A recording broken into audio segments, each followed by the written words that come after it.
the southern coast of California is unquestionably one of the most beautiful places on Earth. With its seemingly never-ending shoreline of white sands and majestic rock features, California is truly an awe-inspiring sight, and remains one of the top family vacation destinations in the world. And not far off the coast lies the Channel Islands. A popular summer destination for boaters and scuba divers, this group of islands have a very long history of Native American habitation. Of these Native American groups were the people known as the Nicoleno. For many generations, these hardy natives survived happily on the small island we now call San Nicolas, which is 53 miles from the beaches of what was then controlled by Spain, and more precisely, the Santa Barbara Mission and missionaries. Although life was not easy for these people, they sustained their small population by eating what nature provided for them in the forms of kelp, sea lettuce, mussels, abalones, as well as fish. There were also plenty of sea mammals, and the Nicoleno were very clever hunters. But it was these same animals that had graciously provided the tribe with the meat, blubber, and skins they needed in order to sustain their small, but strong population that would lead to the destruction and eventual extinction of the Nicoleno people. This is the story of the lone woman of San Nicolas Island. The Nicoleno were a self-sustaining people that relied on no one but themselves for all the necessities needed to sustain a happy and carefree life on their small island. An island that in their world must have seemed like a paradise that was created just for them. The overwhelming supply of sea life along the shores made hunting and gathering food an easy task. News traveled to other regions of the seemingly never-ending supply of sea animal skins that were literally blanketing the shores of the Channel Islands. It wasn't long before the eager hunters set foot on the sands of San Nicolas Island, hungry for the bounty that the skins of the defenseless sea otters provided. Then, without any type of warning, the hunters began to attack the unsuspecting group of natives. The savage invaders mercilessly killed most of the men, leaving the children scared, and the women of the group humiliated. It was a day of never-ending sorrow for the surviving Nicoleno members. Life would be very different on the island with most of the men gone, and they were now forced to live in constant fear of such a horrible and terrifying event happening again. Somehow, word of this tragedy reached mainland, and it wasn't long before the missionaries at the Santa Barbara Mission financed an expedition to the remote island to remove the surviving members of Nicoleno to the safety of the mainland. It was November, in the year 1835, when Captain Hubbard and his sailing vessel, P.R.S. Nada, dropped anchor offshore of the island. As soon as the men pulled the small boats onto the sand, the eager survivors willingly jumped aboard, and were quickly taken back to the ship.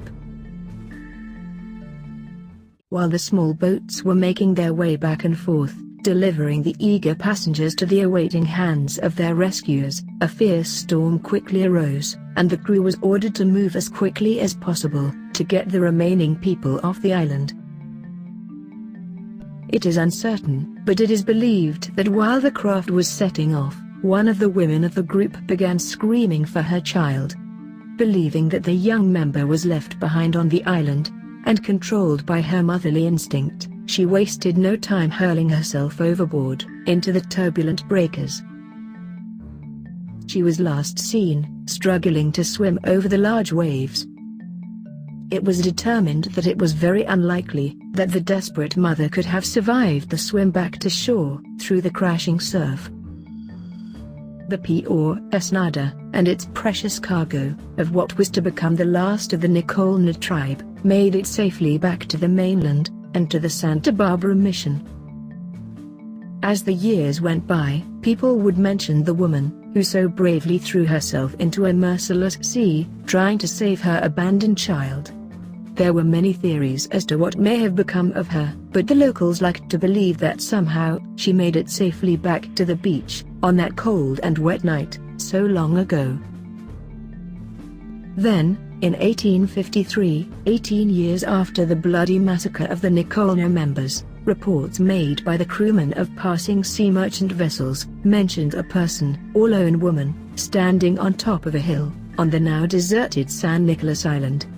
It didn't take long for this news to reach the ears of the missionaries. A price was paid to a man called Captain George Nidever, and he immediately set sail to the island, in hopes of returning with the lone woman of San Nicolas Island. Upon their arrival, they were excited to see fresh footprints in the sand of the shoreline. A little further, there was a small amount of seal blubber, drying in the sun on the warm rocks. Further investigation of the island led to the discovery of Juana Maria, who was living, at least part-time, in a crude hut made of bush and whale bones. There are also reports that she was able to take refuge in a cave, not far from her hut, which would have made life more bearable during the stormy seasons. The rescuers stated that she was a splendid sight, a very attractive woman, dressed in a skirt made of bright green cormorant feathers. And at her feet sat the wild dogs of the island, protectively watching every move the men made. Juana Maria, somehow, has become friends with the savage canines. She eagerly agreed to leave her prison in paradise with the crew, and quickly gathered her most prized possessions, and followed the men to the boats that would carry her to freedom. Afterwards, Juana Maria was taken to the Santa Barbara mission. It is noted that she was only able to communicate with the few remaining members of her tribe that were still alive. The 4 words and 2 songs that were recorded of Juana Maria suggested that she spoke one of the Uto-Aztecan languages that are native to the Southern California region. Juana Maria was reportedly fascinated upon her arrival to the mainland and the mission grounds. There were so many new animals that she had never seen before. She loved to watch the horses as they galloped in the pastures. She could have never imagined in her life all of the breathtaking colors of clothing that she was now wearing. Because of this, Juana Maria chose to change quite often. Her favorite activity was to sing and dance for the curious residents of the area. She was in no way shy, and took every opportunity to share what little she could of her native traditions. Of these 2 songs she would sing was one named Toki Toki, which translates to "I live contented, because I can see the day when I get out of this island." Sadly, only 7 weeks after her historic rescue, Juana Maria, the lone woman that was rescued from her island of solitude, where she spent 18 long years alone, died suddenly of dysentery. Although it is not certain exactly where her place of burial is located in the mission cemetery, a plaque to commemorate the amazing life of this bold woman can still be viewed on a concrete wall at the Santa Barbara mission. If you are traveling down the Southern California coast, and you have the opportunity to visit the Santa Barbara mission, please take a moment to pay your respect to the lone woman of San Nicolas Island. Thank you for watching our video. We hope you enjoyed it. When I think about how long 18 years is, I don't think that I would do well alone for that length of time without a soul to talk to. What do you think? Could you last all those years, fighting to survive, the way that Juana Maria did? Please let us know by leaving a comment in the comments section below. As always, we respond to everyone. We would also like to take this opportunity to invite you to join our family, here at My World of Videos, where family-friendly entertainment always comes first.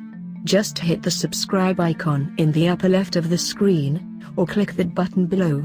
Oh, and don't forget to push that bell below so you can be notified of all our new uploads.